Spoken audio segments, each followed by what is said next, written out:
Okay, appreciate you guys coming here.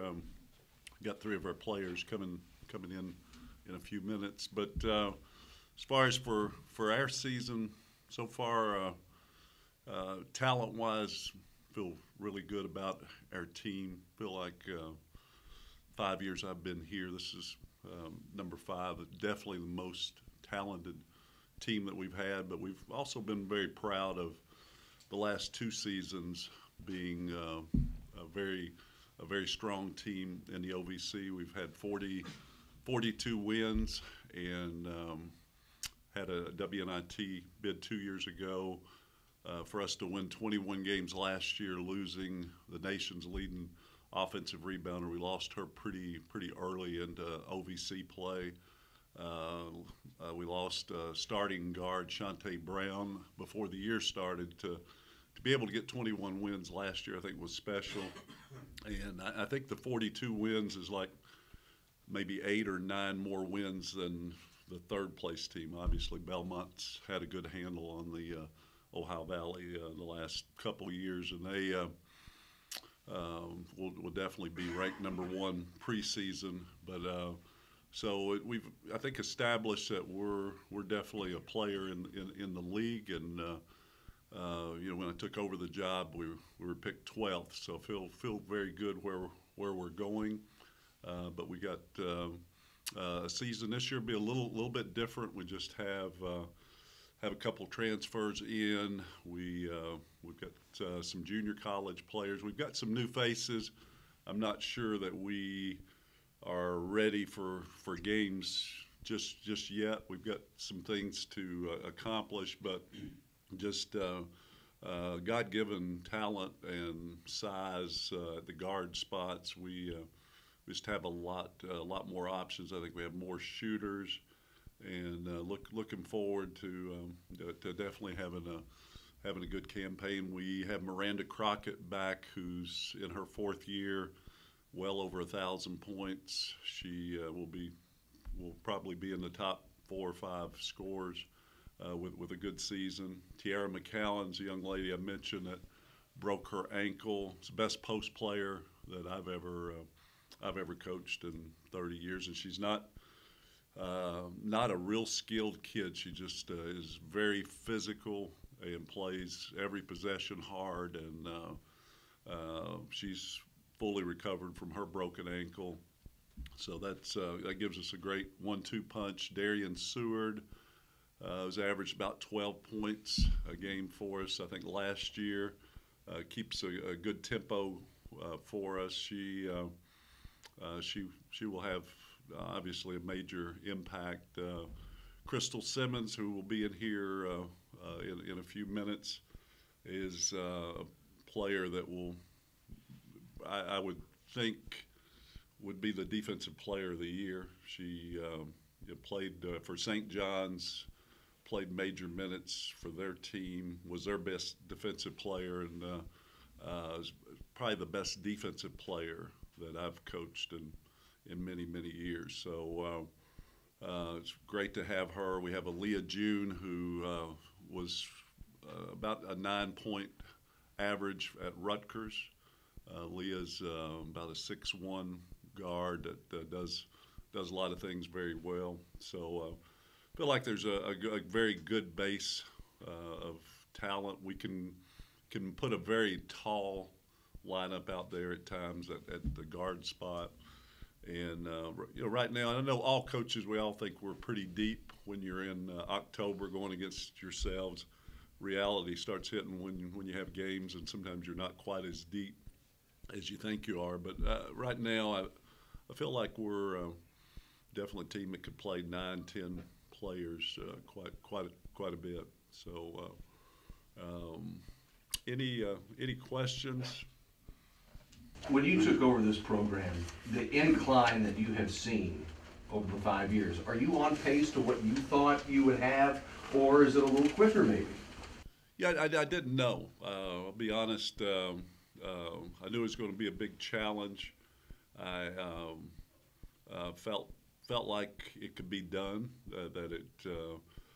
There's Mike Bradbury did a pretty good job here. Of course, Matthew Mitchell coached here, and they're great coaches, and they didn't have to deal with Belmont, neither one of them, and I knew Belmont was going to be the team that's very difficult in women's basketball. But I think from my standpoint, we've just taken a year at a time. I felt like the second year that I was here was going to be a little bit tougher because we were losing some good. I knew we weren't going to finish 12th. I was very pleased with our first year that I was here. The second year, I told Brian Hutchinson that it would be a little tougher. We tried to make it exciting. We broke some scoring records, but end of the day, we weren't quite deep enough to have a good team. And then the last 2 years, it's gone very, very well. And I think this year would appear that I would feel like we would have to be, one of the top teams in the league. And in the last 2 years, you hope to be one of the best teams. But I do feel like player for player this year, we will have enough talent to compete. Of course, you don't know what competition we'll have in the OVC. There's going to be some new faces at Belmont, and Jacksonville State's going to be good, and there's always going to be a surprise team. But so from that end of things, you just get a little lucky with some recruits, and things have gone well. Had a good staff, and things have gone well. Does having the tall guards, does that change the way you play? Does it give you some ideas of things you want to do differently? Or it will. No, we have. We've got about three small guards that are very competitive, that shoot the ball pretty well. Of course, Darian will be in here in a few minutes as one of those.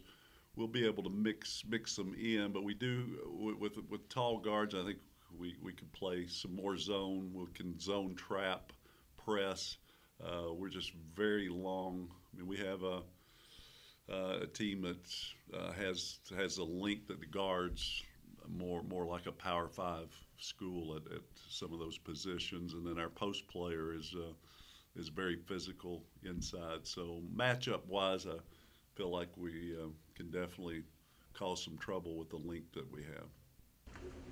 Coach, do you notice a swagger or a confidence in your team that you've never seen before because the expectations are so high? Maybe a little bit of that. I think if I have a concern with our team, we're not patting them on the back every day and telling them how good they are. Offensively, if you look, whether it's the transfers or we've only have 2 returning players that have played Division I basketball that have been efficient on the offensive end. Obviously we've had some girls who played at a higher level, but they were not efficient offensive players. So that's sort of been our theme, is to get better, take open threes, be able to attack the basket, get to the rim, and not settle for a lot of long two-point shots. So we're trying to take better care of the ball. So it's that part of it. I think the depth that we have, no one's been able to be too comfortable. So, I mean, a swagger is good, but we're probably a long way from there yet. But yeah. Rocky, anything? No. Thanks. Coach, you guys are playing a game, nationally televised game this year. What's that speak to the level of competition in women's basketball, the growth of the program, and the high level of competition at the top of the OVC right now? I appreciate you mentioning that. Obviously, for any program in the Ohio Valley, there's only one nationally televised women's game, and we were sort of hoping last year that we'd get that game after finishing second the year before against Belmont, and I think they gave it to maybe UT Martin, and which it was a little more of a surprise, but I think hopefully the league office knows that we're going to have a good group, and to play on ESPN News, I think definitely big for us. I think we go to Baylor. That's going to be a very tough matchup in December, and I know that game is going to be on one of the Fox regional stations. So it's definitely a big thing for us. On top of that, the recruiting. For those of us who have been around here a long time, you're getting people from places that don't come to Morehead State too often. How is the recruiting enhanced, especially over the last 2 years? Yeah, since I've been here, the university as a whole, I think there's been a lot of nice improvements. I mean, we were in not in the same with having Andrews Hall, having new cafeteria, having ADUC with the potential what's coming on there, and on top of that, winning. I think all of those things have definitely helped us along the road now, and getting a staff that is just works very hard on the recruiting part of it. So yeah.